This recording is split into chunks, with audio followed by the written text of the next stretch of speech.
meeting will be recorded. You should just hear now. Yeah, so I acknowledge, do that again, but yeah, I acknowledge hosting this event from the lands of the Bidjigal people of the Darug Nation and pay my respects to elders past, present and emerging.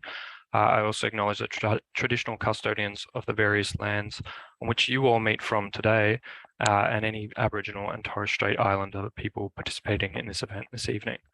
My name is Callan, a creative writing student at University of Technology, Sydney, and an online events host from Mini Digi Marketing, which you can find us on our handle for Instagram at Mini Digi Marketing.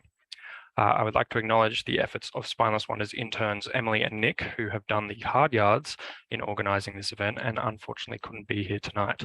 So Emily Morrison is a freelance editor and master's student with the University of Southern Queensland, who is interning with Spineless Wonders for this current semester. And Nick Marquesinus, who is a science fiction author, editor, and a fellow University of Southern Queensland graduate diploma student, interning with Spineless Wonders. At the end of the event, there will be an announcement of the winners of a free digital or audiobook copy of the Bonesetter's Fee and Other Stories. So make sure you stick around for that. Just a couple more people in the waiting room. I'll just let them in. We will have one lucky dip winner and the other one will be picked out by Rashida for asking the best question of the night. We will have some time towards the end for questions in a Q&A section. So please wait until then to ask any of your burning questions, or feel free to post those in the chat box below and we'll get to them in the Q&A section. But enough about that. We are here tonight with Rashida Murphy about her work and latest collection of stories, The Bonesetter's Fee and Other Stories. So, yeah. Let me just share those. So I think I just stopped sharing, didn't I? Yeah.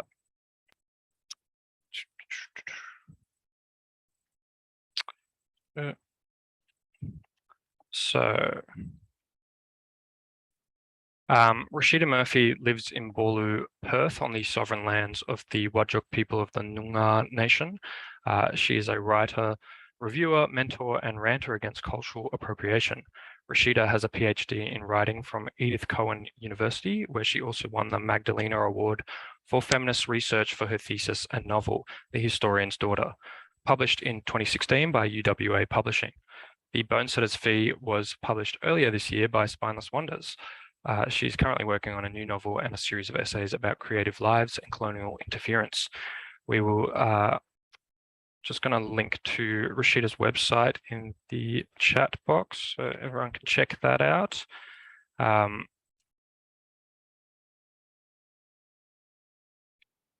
Yeah, so The Bonesetter's Fee and Other Stories brings light to the growing pains of the migrant experience. Murphy explores themes of identity, breathing life into superstition and myth. The collection encapsulates how one's heritage and history can influence their personhood and how human connection and understanding link us together. With each story unique, Rashida links her cultural legends and customs to modern Australian society. The Bonesetter's Fee and Other Stories is a captivating and inspiring collection of work, weaving a little bit of mystery into the reader's life. The Bonesetter's Fee and Other Stories received runner-up in the 2021 Carmel Bird Digital Literary Award and is available as a paperback, ebook and audiobook on the Spineless Wonders website. I'd like to now turn it over to Rashida to begin the conversation about her stories and experiences, starting us off with a short reading from her collection. So, Rashida, if you would like to unmute yourself. Thank you. Thank you, Callan.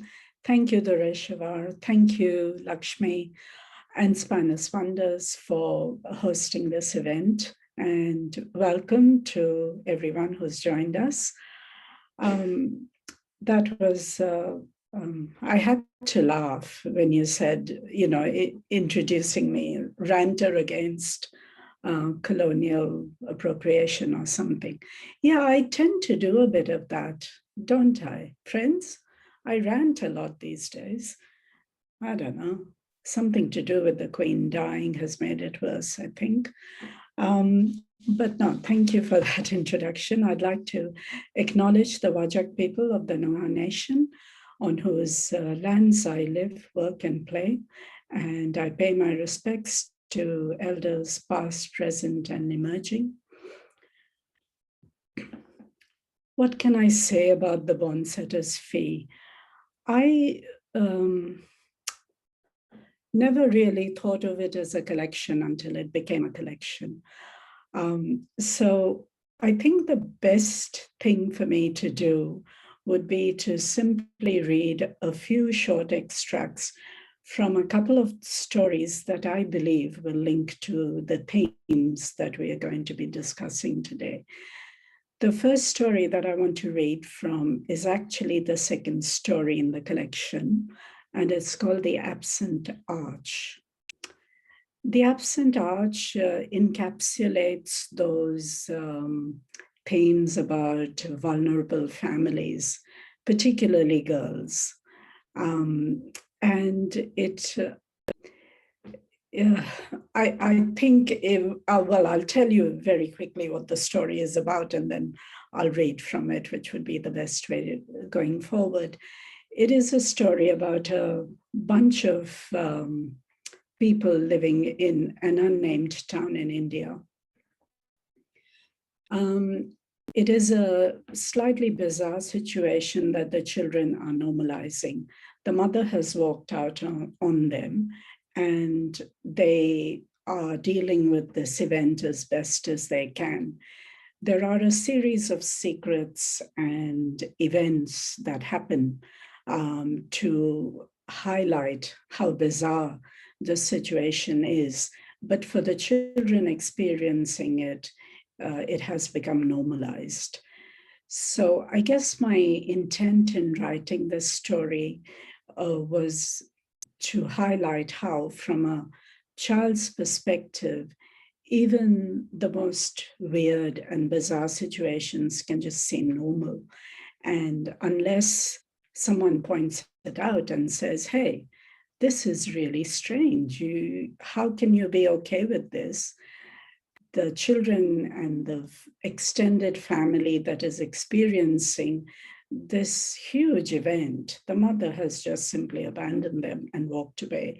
And they are dealing with it by, playing games in the garden and reading books to each other. And there are cousins and aunties, and a very typical noisy Indian household.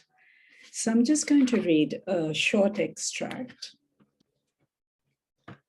In the story, this is just the first time we kind of realize what is going on in this family. I counted the number of days without Mum and kept a tally on the last page of Dad's daily diary. Little notches marked by prisoners in solitary cells.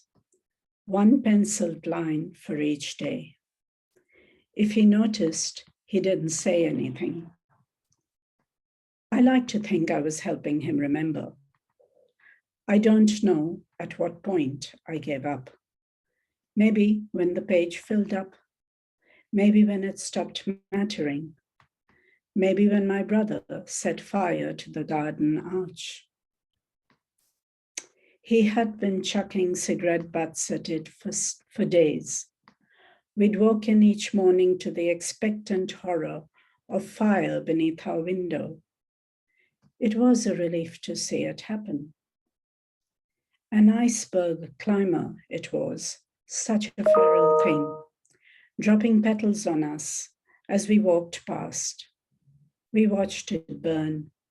When the aunties ran at us with buckets of water, we moved out of the way but kept our vigil. It's criminal behavior, said the goateed cousin. You realize that, surely. He's just a kid, says Dad. Bit of harmless fun. Do you think he's a criminal? I asked my sister. Possibly. Do you think he'll do it again? I hope so.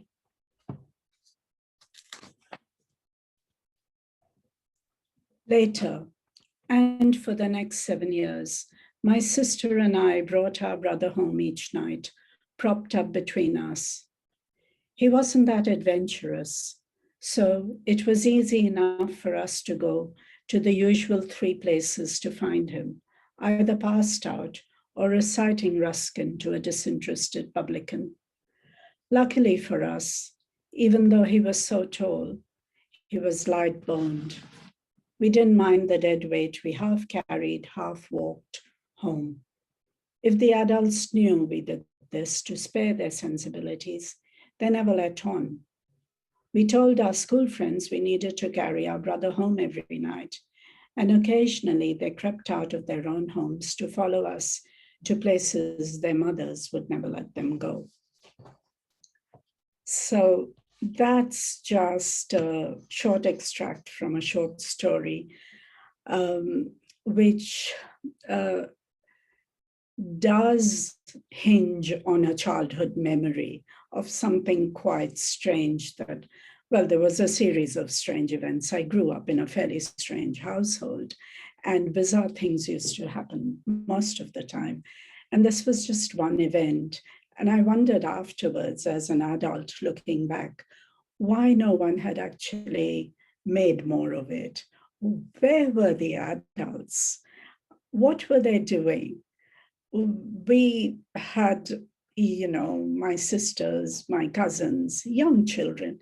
We used to go out and, I suppose, do fairly dangerous things. But it seemed like we lived in a world that the adults didn't really inhabit.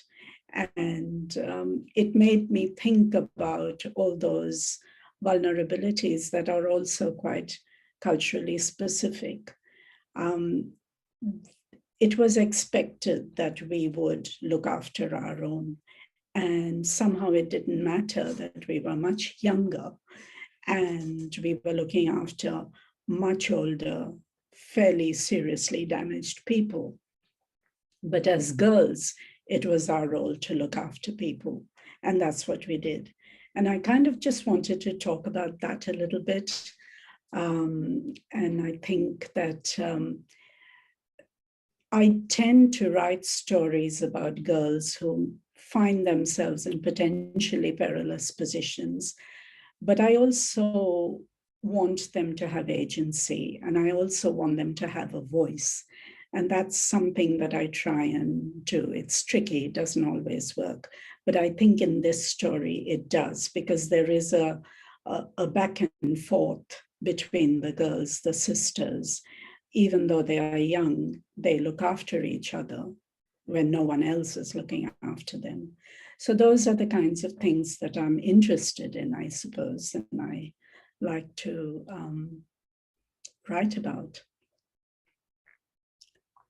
Before I read from my second story, which also has a particular obsession of mine, names, difficult names, people being able to pronounce difficult names, attempting to, and sometimes simply saying, well, that's really too hard for us, so we're just going to call you what we think your name should be.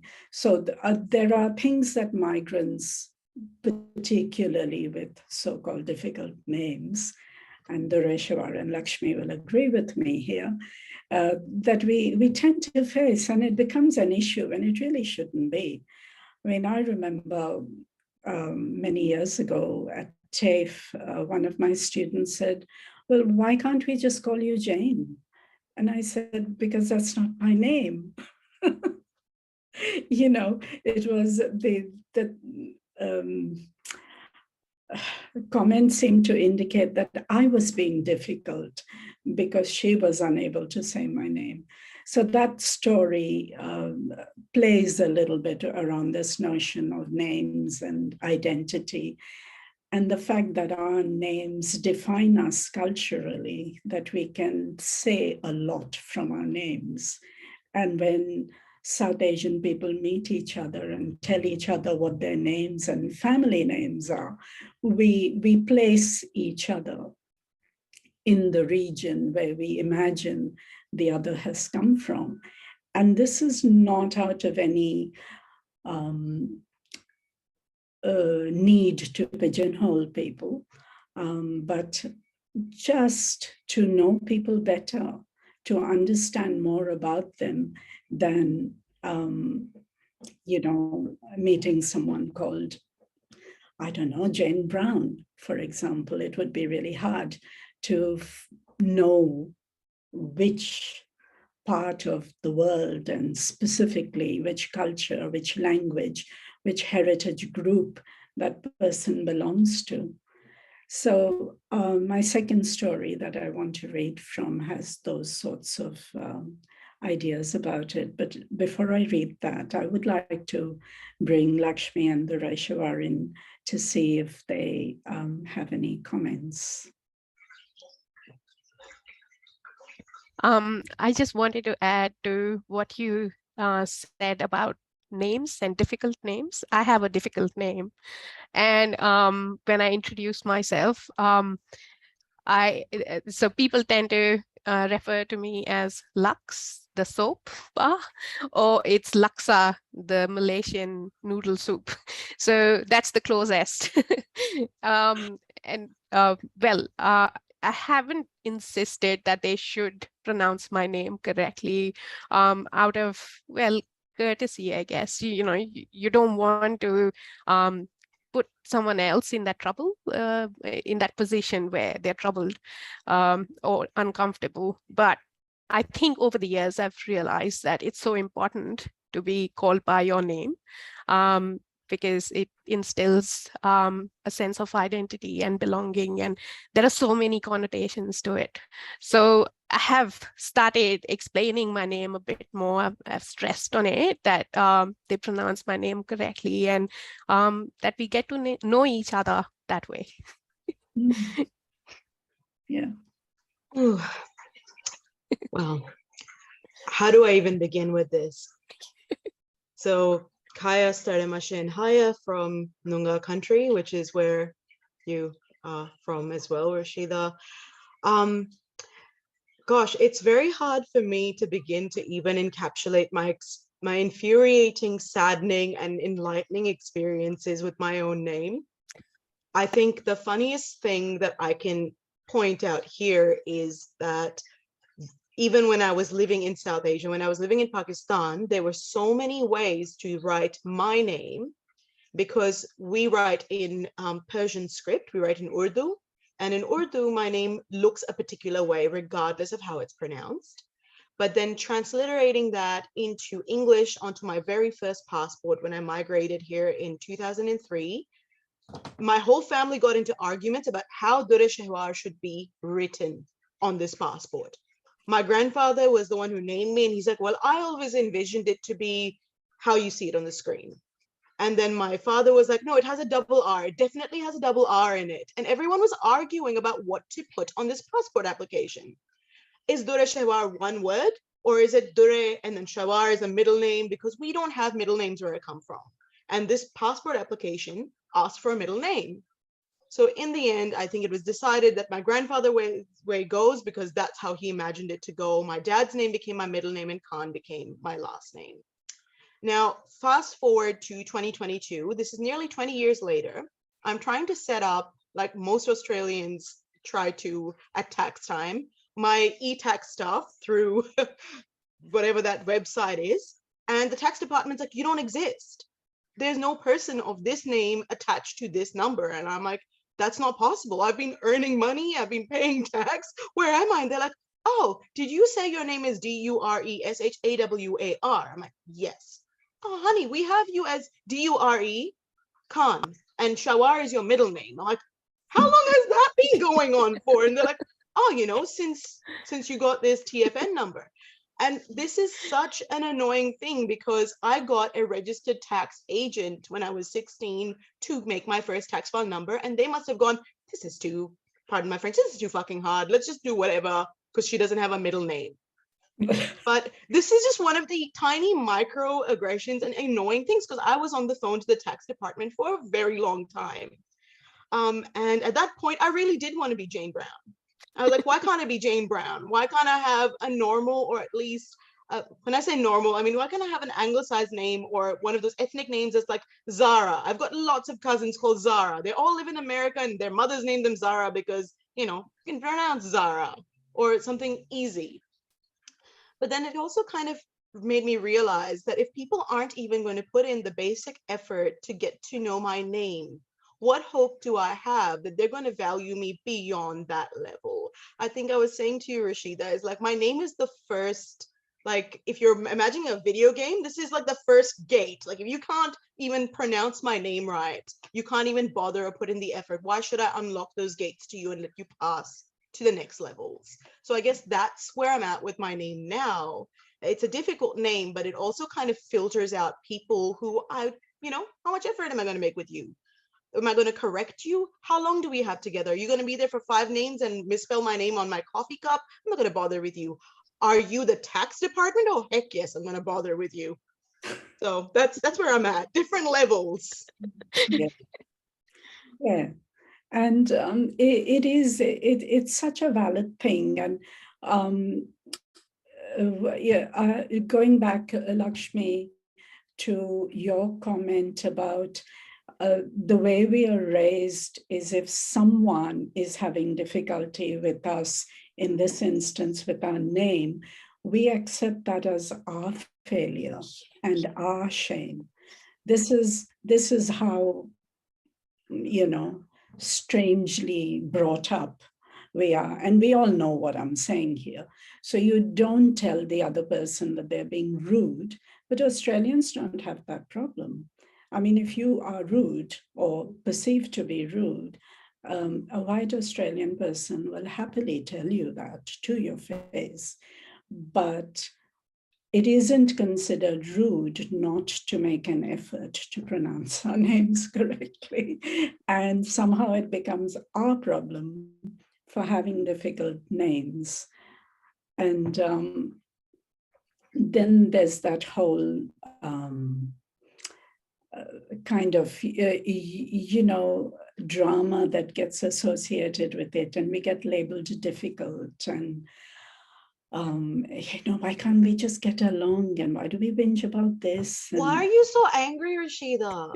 Why are I know you so I angry? am Lakshmi? ranting. It's I just am your a name. ranter. You're just so angry. Yeah. So this next story that I want to read you a short extract from is called Talking Beasts. And the name that I used for the boy in this story, and it's unusual in this collection because it's the only story that is told from the male point of view. All of my other stories are from the girl's point of view. So the protagonist here is a young man, an international student from Pakistan called Aslam. And I actually do have a cousin called Aslam that I'm very fond of. So I was thinking about my Aslam Bhai when I was writing this story. And I played a little bit with the notion of the name not being important, because there are a few people in this story that desperately want to help Aslam stay in Australia. And this is a story about dodgy ethnic people who will, exactly the kind of dodgy ethnic people that Australians are told to watch out for. They will do anything to stay here. And I wanted to play with that notion as well, that, international students come to Australia and become students here so that they can, as a pathway to permanent residency. And if that doesn't happen and, they get kicked out of their courses because really they don't want to be studying hospitality, which is what they enroll in, then the chances of them getting kicked out of the country are there. So all of these are facts. I've worked as a teacher and I know this. So I played a little bit with the idea of a young man, desperate. He's just lost his girlfriend to a white boy. He's heartbroken.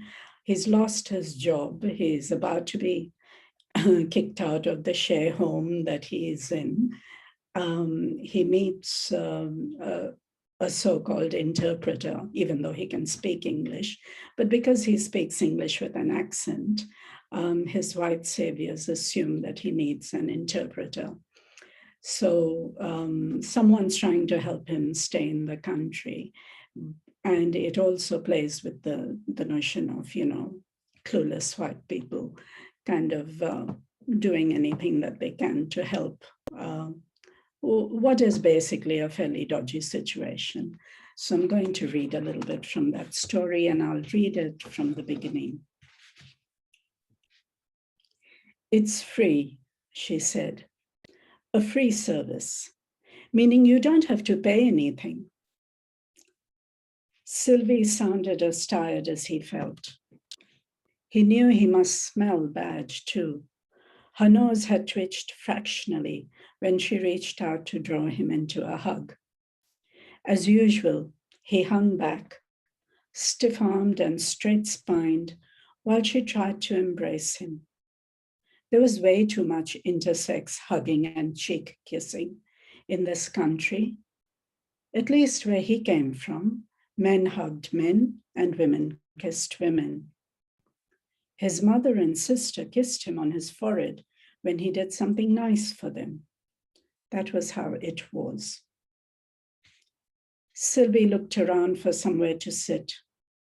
He pushed at clothes and boxes on the mattress and gestured to the space he had created. She sat and he stood before her, not meeting her eyes, trying not to look at the white expanse of chest beneath the tank top. She was so tall that when they faced each other, his eyes were always at breast height with her. He shifted about, looking at his feet, wondering if he should sit next to her or spare her the odorous discomfort. He wished she had come a little later, wished she'd rung before arriving. He could have showered and changed, but he couldn't tell her that. The people are kind, she said. I used to volunteer there when I was a student. Everyone works gratis, everyone. The lawyers, social workers, interpreters, everyone. I mean, there's not charge for the services, and you really could use an interpreter. I know you understand English, but Sylvie's voice faltered, and she didn't finish her sentence. She used lots of hand gestures when she spoke to him, something he thought she felt she had to do. She also repeated herself a lot. Short sentences, repetition. She was a teacher, after all. Aslam clicked his tongue at the word lawyer. A lawyer had caused the current mess he was in anyway. Shirin had gone to a lawyer suggested to her by that woman, Janet, who hated him. Shirin told Aslam it was about convenience and how it was no longer convenient for her to be with him. But Aslam heard her on the phone to her father saying, "Of course, Abba. Of course, I'll tell him, Abba." Afterwards, she told him her father had offered to pay her college fees for 2 years and instructed her to stop fraternizing with Pakistani boys because she was being talked about within the community. And I'll just stop there. That story, I had fun with it. Like I said, I wanted not to have a victim. This whole notion that, immigrants are supposed to be grateful and we are ticked off if we are not properly grateful. We know that, but, we're also supposed to feel very sorry for the ones who don't get to stay here, and we are supposed to applaud the people who help those who want to stay here at any cost. And the idea that later on in the story, Aslam is kind of virtually guided into confessing that if he goes back to Pakistan, he will be killed because he is a Hazara, which he isn't. And he tries to tell the people helping him that he isn't Hazara. The interpreter with him says, look, you want to stay here? This is what you're going to have to do. We both know you're not Hazara, and nobody's going to kill you if you go back. But if that's the narrative they need in order to help you for free, then that's the narrative you're going to go with. So it removes poor thing, he's going to be killed if he goes back. And I don't make light of it because that is a fact. People are liable to be killed if they are sent back to countries. We know that. But in this instance, I wanted to play with that idea of help. And did he even want that? It was foisted on him. Eventually, things work out for him.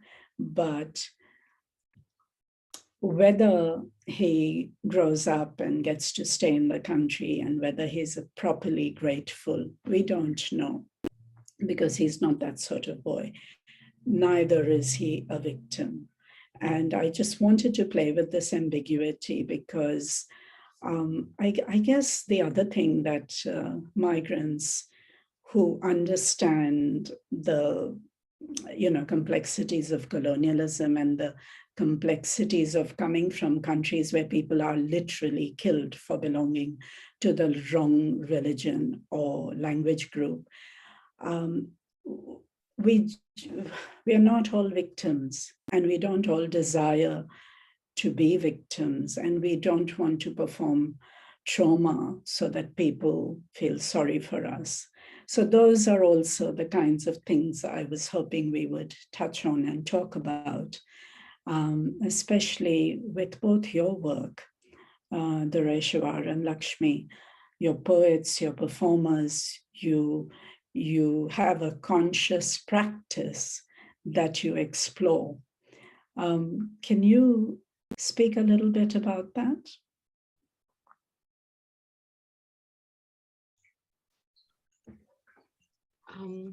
Lakshmi, do you want to start us off? Or? Right, all right, I'll give this a try. It's a hard subject. So as you said, Rashida, we're brought up in peculiar ways. We are taught to hide who we are, really, and to be more sensitive to others and follow all these traditions and cultural requirements of us. So I would say that when I came to Australia, it wasn't very long ago, it was in 2016.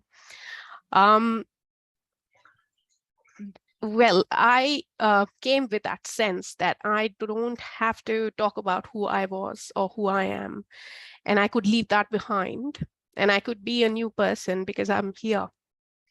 But as I've gone on, I've realized, again, this is one of the realizations of, I think it comes through practicing art and poetry.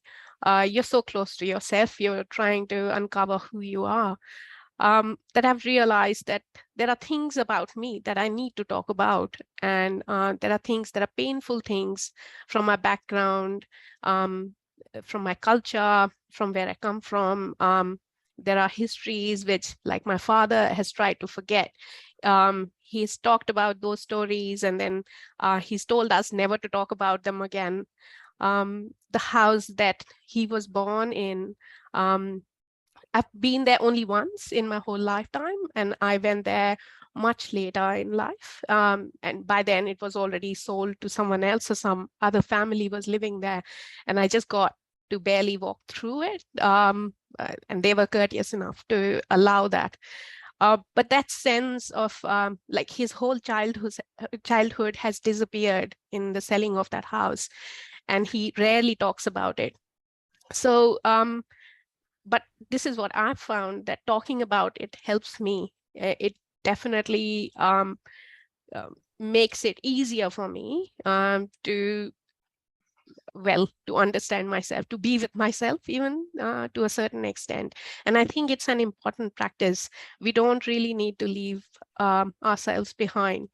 We need to bring it with us. And it is as much a burden of this country as it is of my home country to unpack that and to get to discover who I am and whether I fit in this culture, and or whether I need to adapt and change certain things. And not everything from back home is great. There are things that we need to change. We all know that. But it's a constant. It is something that you need to work on. And yeah, that's what I wanted to share. Well said. Gosh, at a risk of quoting my own self, God, I hate it when I do that as well. But I guess that's what we're discussing, is our experiences. I write a lot from my own experiences. And last year I was fortunate enough to be able to produce my experience as a migrant daughter as a theatrical poetic work called Mor. And there was this one point towards the end of the play where the director was like, what do you want to end on? And I'm like, well, how does one encapsulate an entire story, an entire history, an entire movement from one place to another 20 years later? And she's like, I'm sure you'll figure it out. You're really good at compartmentalizing. And I think that was my aha moment, is that if there's something that migrants are good at, it's packing suitcases. That is the most metaphorical thing I can say, is when you come from a migrant family, one of the things that you become very good at is packing and unpacking. And whether that's physical or whether that is that metaphor for our lives, we've got little sections for everything. We never take the whole complete thing with us. You have to pick and choose and decide which parts of your identity you're going to be that day in that setting, because we're always at the cross sections of so many identities, whether that's your gender, your sexuality, whether that's your status, how long you've been here as a migrant, where you've lived within your suburb, because there's also class, what you've worked as, there's so much. And yet somehow when we come out to these spaces, these whitewashed spaces, these spaces that are colonial institutions, particularly in writing and theater, you're put under the CALD, cold umbrella. You're put under the POC umbrella. Even the South Asian umbrella is so very difficult for me to understand, because if you look at just India alone, has so many ethnic groups with their own problems and social histories, languages, cultures. And then you look at Pakistan with all of its issues, and then it's too hard. But we somehow, as a ragtag little team of being the only brown person in one group, somehow tag together and go, well, I guess we'll just have to sit under this umbrella because it's raining outside. And this is what we have. And it would be nice, it's kind of like the share house in your story, Rashida. All these people living in this one space, not because they're bound by anything other than foreignness. And eventually they leave and they establish their own homes. And I'm hoping that over time, that's what's going to happen in Australia, is we're going to stop using that stupid cold category, and we can just have that experience and be able to write writings that we can just say, this is our experience, not a generalized experience. We're not a specialist section in a bookshop. This is common experience, and that everybody can, I guess, relate in some way or the other to us, because there's a danger in itself of making works that are so specific, because either you end up so niche that people are like, who's going to read this, or who's going to come to this? And then, or there's the experience of like, that might be the beacon. So it's always, for me, making works, it's kind of hard, particularly theatrical works where you got to put bums in seats, sell tickets.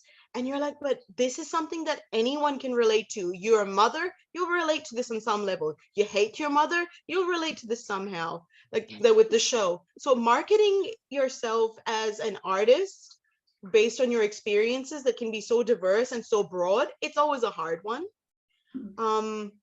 Yeah, it's just I'm kind of mindful that I'm taking up time and space, but again, there's that other fear of like, am I taking up too much time and space because there's only so many slots to do things and there's so many of us, and it's an entire phenomenon of its own, like an entire phenomenon.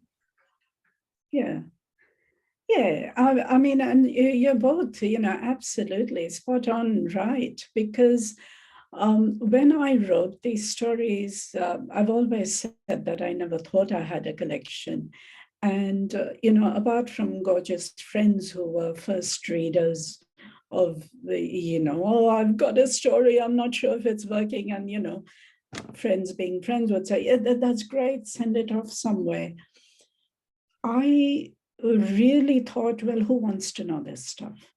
They're so specific. They're not just specific to me as a woman of Indian origin, but they're specific to my family and my culture and my language group and the people that I grew up with. And that cannot be translated as an Indian immigrant experience, because whether you grow up in a small town or you grow up in a big city, or you grow up living next to the ocean, or you grow up, as I did, bounded by mountains, all of those things are quite specific to your experience of girlhood, and raising children. And for me, I came here in my early 20s and I raised my daughter here. So she has a completely different experience of girlhood to what I have. And there's no way, even through my stories, and she's kind enough to read them sometimes, to get a sense of what it was like for me to grow up. But I think when I first started writing, it was a kind of for me, pushback against erasure. And they were highly specific. They were personal, and they were mine. And whether or not I did anything with them, whether they ever got published, was irrelevant at the time, because I knew that I wanted to write those, and I wanted to write them in a particular way. And that was my, not even insurance, but a sort of a, kind of pushback against erasure. And I didn't want to explain anything. I didn't want to be polite. I didn't want to be a victim.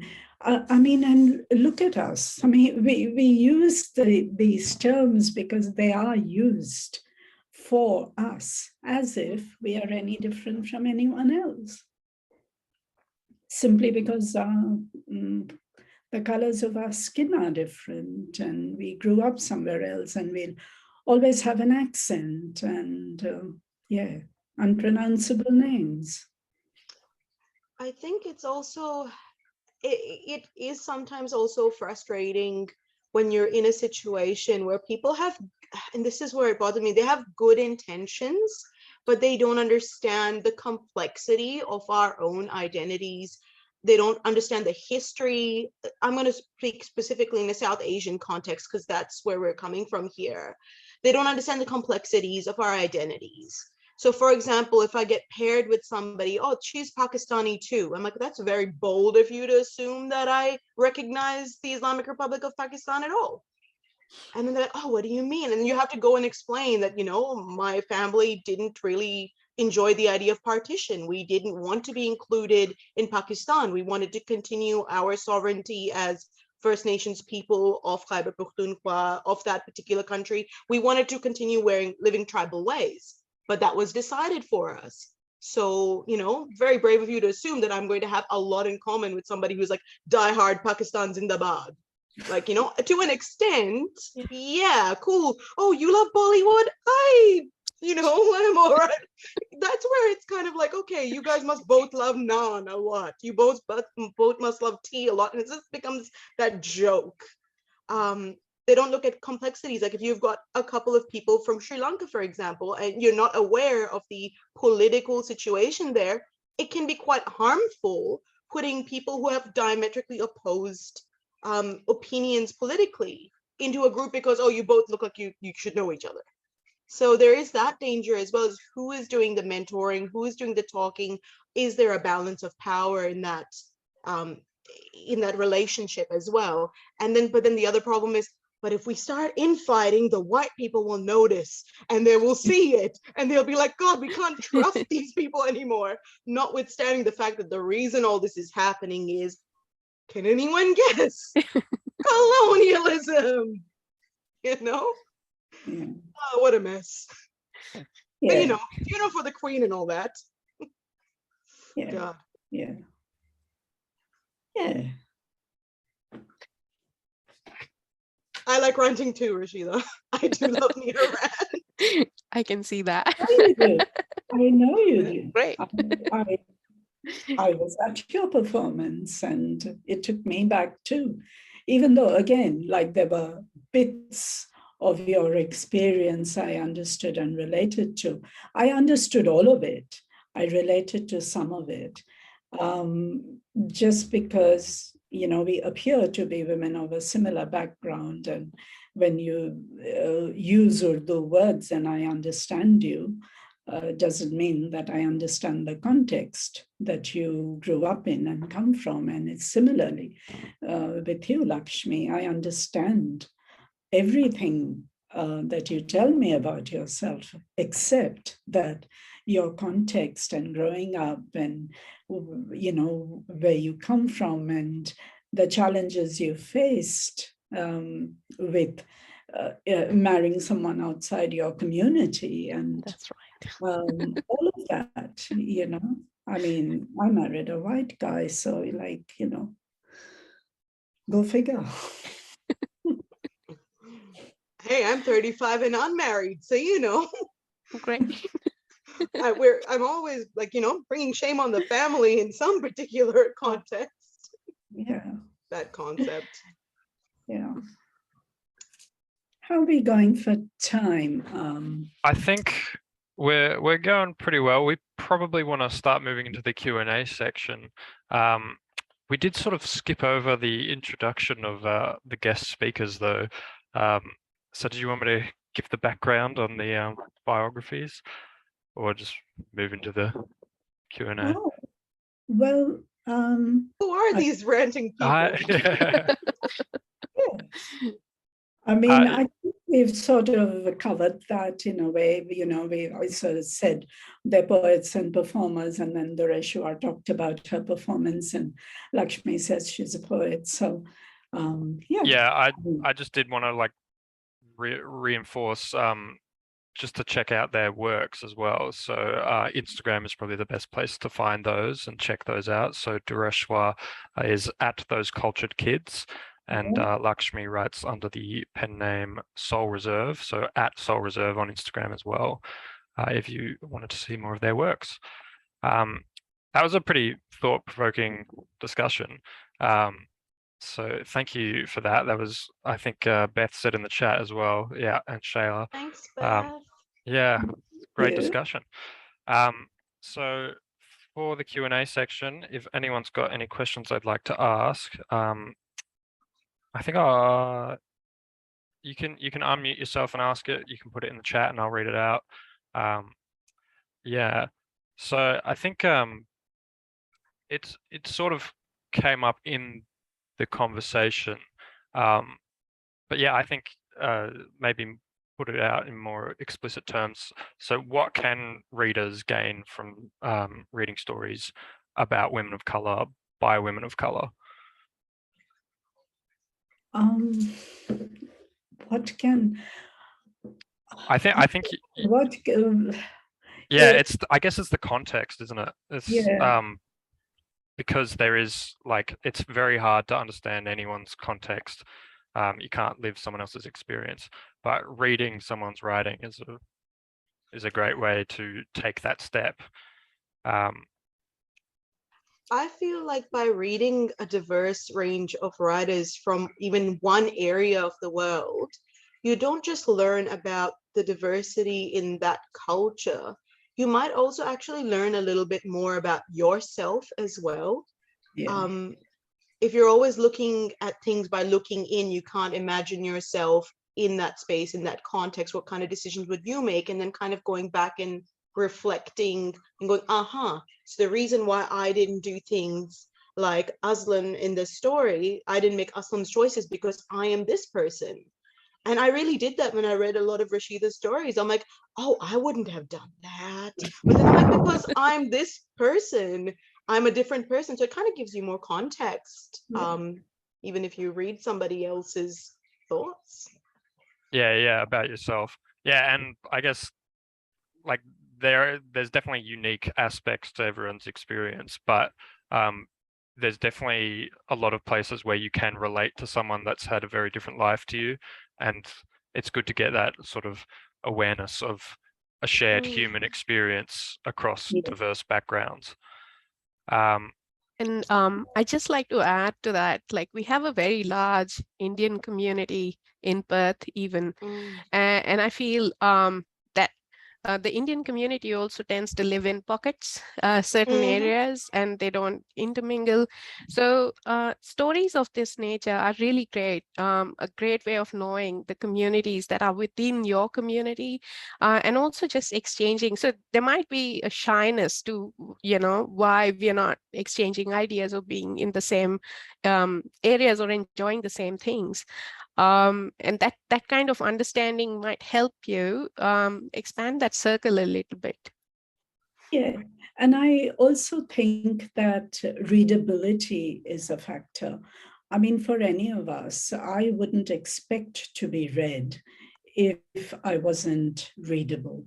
So if I didn't think that the story was the best that I could make it, that it was well told, that you wouldn't need to have a particular, cultural understanding in order to read this, because I mean, it's not a lesson. You don't have to learn anything, but you do want to be immersed in the world that you're creating. And I know that I have fun creating those worlds. I have fun tapping on those memories and, wondering what I can do with that. How do I make it? I am a writer. I make stuff up. So I want to know how to make stuff up properly in the best way possible that can reach the widest audience and hopefully draw in readers. That's how, for myself as a reader, I know that I want the story to touch me, to appeal to me. It has to be readable. It has to, move me, educate me even. And I'm willing to do the work for a difficult story. And I expect that if anyone is so inclined, that they should be prepared to do some work too. I wanted to know, because you said you didn't really think that you had a collection of stories to start with until, I guess, people started pointing it out to you. So what kind of like timeline were these written across? Because some of them seem to share like core themes, like identity and other themes like that. So yeah, like what timeline did you write these across, and when did it sort of kick in and that impetus to put them together grew? Right. So most of them were written during my very intense PhD period. I started writing a novel as part of the PhD in creative writing in about 2011, 2012, and I submitted my PhD in 2016. So a lot of the stories were written while I was writing the novel. For a very simple reason. I actually needed to see something finished. The novel might never have finished.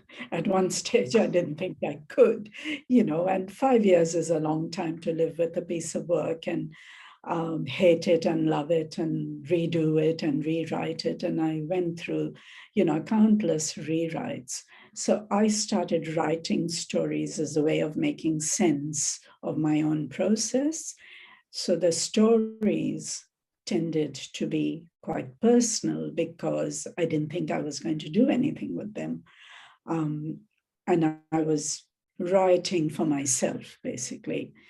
Yes, it's a story. It was an aspect that I was exploring in my research. The novel was this thing that had to be written in a particular way, and all of that. So the bulk of them were written over that 5-year period, but there's quite a few that are more recent. And I tend not to link stories together. I mean, I do have a theme. I tend to write about, vulnerable women and girls and sisters a lot. And anyone who reads my work will see that, my novel also has vulnerable girls and women and sisters. So a bit of an obsession with me. But I don't tend to bring the same characters back. I'm done with them. They're there. If I'm writing about a mad aunt, well, then I've written about the mad aunt and she's done. And if I have to write about a crazy uncle next, well, he's done. He's not going to come back and have another life. So, they were, written over different time frames. Susan's also written a lovely comment in the chat. Yes. So you also narrated the audiobook. How did you find that process, and could you walk us through that a bit? Terrifying, in one word. Also, you get really sick of the sound of your own voice. I could never get sick of your voice, Rashida. I know. So lovely. Oh, trust me. The audiobook is about 4 hours, I think, 4.5 hours long. But of course, that was about 8 to 10 hours of recording. And, I sort of went to a professional and, in a studio. So I was listening to myself read all those stories, some over and over again. And I, at the end of it, I just wanted it out of my life. And I used to tell people, yes, there's an audiobook, don't buy it. But I'm glad I did it. It taught me a lot. I think I would it was an interesting experience because I was reading the Bonesetter's Fee at the same time that a professional was actually reading The Historian's Daughter as an audiobook. So, and she would send me messages with, how do I pronounce this? Can you, record yourself saying this and sending it back to me so, I can get an approximate pronunciation. So that it gave me an insight and a great deal of empathy that with what she was doing, because oh yes, she's a professional. I mean, she's done it before. How hard can it be? But no, it's really hard, and you become really aware of. I think mouth pops. I think they're called when you read, and the kind of click and everything, and the ums and ahs, even though you're reading, I'm thinking I and ah a lot, I know. But when I'm reading, these are my own words. I wrote them. I know them. How hard can it be? So yes, complicated stuff, but I'm glad I did it. We're glad you did it as well. Hazel asks that you say you mainly write from a female perspective. Was it difficult to write from a male perspective? And when you did, what did you feel you had to change? Oh, thank you for that, Hazel. It wasn't difficult at all. It was how the story arrived. So we're talking about Talking Beasts, which is written from a male perspective. That was kind of how it arrived. the character of Aslam came fully formed and, weirdly demanded to be written down. And before I knew it, I was involved and engrossed in this boy's life and this beautiful girl who was breaking his heart. And it just happened. That was the perspective that arrived, and I'm glad I went with it. I didn't think too much of it at the time, that it sort of went against the rest of my stories, if you like, because they're all written from a specifically female point of view. But I don't know how I could have written that story any other way. I was deeply interested in what was going on with this boy and the house full of boys that he was with. And the fact, and I felt sorry for the girls having to share, a room full of smelly boys' house. I actually have a question, Rashida. In the chapter or the short story, For the Love of Fidel, was the character also a boy or was it a girl? He's a boy too. Yeah, because I was like, Fidian Umberto Castro Kennedy. What a wonderful name. I know. I might actually, if I ever have children, that's somehow the Umberto is somehow getting in there. Yeah, you just don't want the initials to line up though. I just saw that. Maybe not exactly that. Yes. Yeah, he's a boy, but I deliberately kept that kind of vague. But he was a boy, yeah. Yeah. There was this one line that I absolutely loved from it, because as somebody with a heavy name, and like, when you have that migrant experience, that when your entire life is a statement made by a parent who learned to become invisible. And I'm like, I was sitting in a coffee shop, I'm like, everyone just stop for a minute here. This is incredible. Like, this is just like, if you could make it as simple as possible, that expectation of, so you've come to Australia, you are so lucky, now you have to do something great. It's kind of also that, like, when you've been given this, you're magical now. Yeah. But I was like, wow, this story is stunning. I thought that the first one that we were talking about was my favorite in the whole anthology, but this one was like, well, mind-blowing. But anyway, I'm just gonna gush over here. Thank you. I thoroughly enjoyed the whole book. It was, and I read it out aloud, coincidentally. I made Rohit sit and listen to all the stories. He enjoyed them too. He was working on the computer. I'm sorry, Rohit, if you're listening, it wasn't my fault. No, it was wonderful. It was so beautiful. I haven't done that in a long time. So he used to read a lot of novels and stories out loud to me, but I thought that would be a nice gift for him. So Thank you. That was really wonderful. So good. Thank you. I'm very touched and honored. And I think, yes, as adults, we should read stories to each other more often. Yes, I think so. Yeah. Cups of tea, blankets, and story times at Rashida's house. I like this idea. I've just invited myself over to your house now. Yeah, absolutely. Come over anytime. Yes. We shall have a chai and story session. Dastan and chai. That would be very fun. I didn't know you had an audio book otherwise. Yeah. Now I'm gonna go and get it. And I'll have story time in my own house. Reading them though. I'm glad you read them. You couldn't subject him to 4 hours of me. He'd never talk to me again. Oh, I think he's in love with you. No, that's amazing. The story is really great. Thank you. I think there was another question I wanted to ask. You said that for the male character in particular, it like he came to mind and his story came to mind sort of already formed.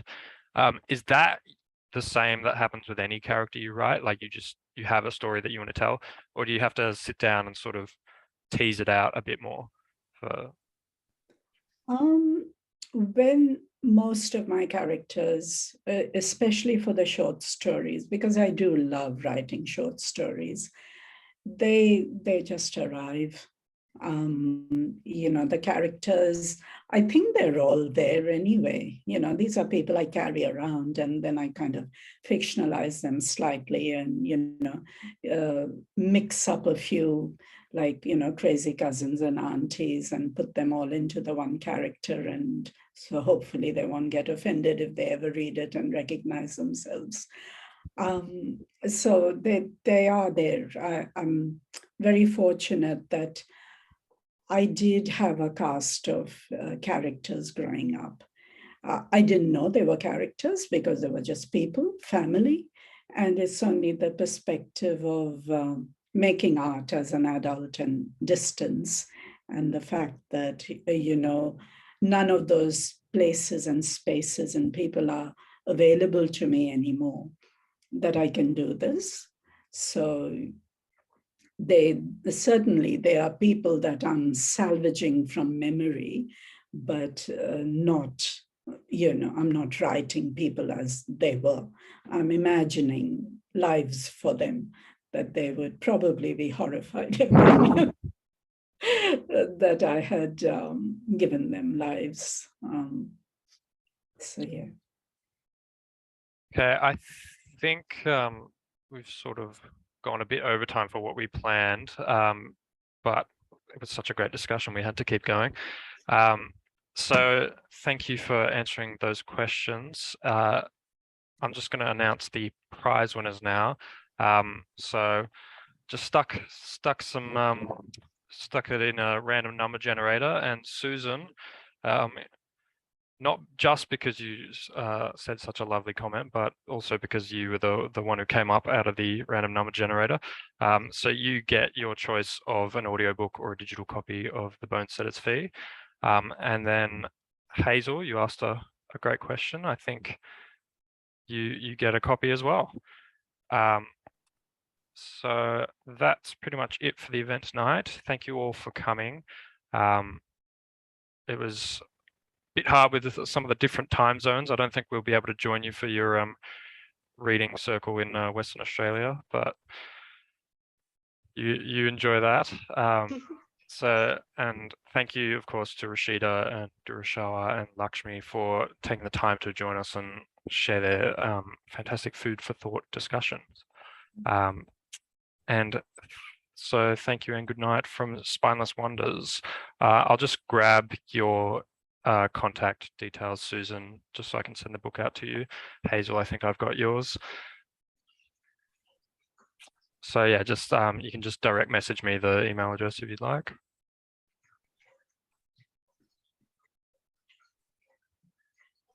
You should have my email address from my registration. Okay, yeah. Okay. I'll check that out. Okay, that's it for the event tonight then. Thank you everyone for coming. We'll see you at the next one. Thank you. Also, Thank you, everyone. Hazel, did you want a digital copy or an audiobook? Sorry, I don't really mind. Digital copy, I think. Okay. Yeah. Okay. Right. No worries. Thanks. Okay. Okay. Thanks. Good night, everyone. Good Good night. night. Thank you, Cameron. Thanks, Rashida, and good night. Thank Good you, night, Doreen. everybody. Bye. Lovely to Bye. meet you, Lakshmi. Goodbye. Bye. Rashida. Good night. Bye, everyone else. Good night. Bye. Okay, just going to stop the recording there.